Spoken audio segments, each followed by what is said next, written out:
Kuamkia asubuhi ya leo nilipigiwa simu kulikuwa kumebakia dakika kidogo saa 12 ifike. Kapigwa na majirani wengine hapa, kaniambia kuna majirani wamelala kupigana na mtoto yao ameaga dunia, na sasa wakaniita ndio nikapata kuja kuconfirm.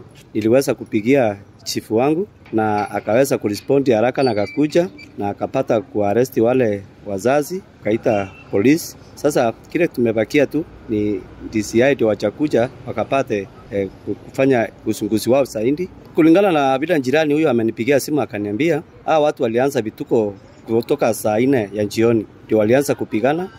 Mama anatoka anaenda kwa pombe, mwanake anamuendea, anarudi na yeye tena, na kutoka hapo ndio walianza kupigana saa 5 saa 6 mpaka wakati jirani alishikwa na usingizi akalala. Kukiwa kama saa 10 ya usiku ndio walianza kupiga nduru. Jirani akaamka na hakujua kama kuna mtoto ameaga, lakini ifikapo karibu saa 12 ndio hiyo jirani, wakati mwangaza imekuja, ndio aliona mtoto kwa nyumba ameaga dunia. Ni vijana tu wa umri wa miaka kama 25 hapo.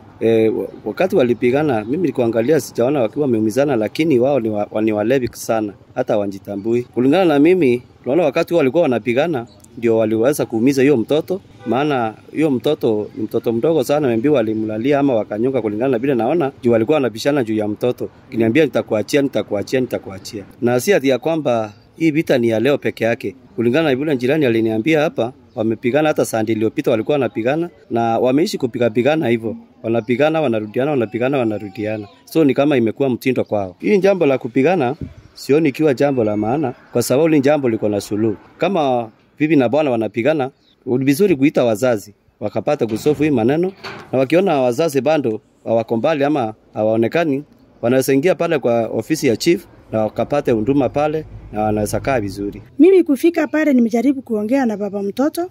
Baba ameniambia mama ni kama njana ishinda muda pesa kwa wazazi wake, na wakati alirundi kitu saa 10 alirundi akiwa mlevi. So mzee kumuuliza kwa nini ako mlevi, mama aliachia mzee mtoto ambaye ni wa mwezi mmoja.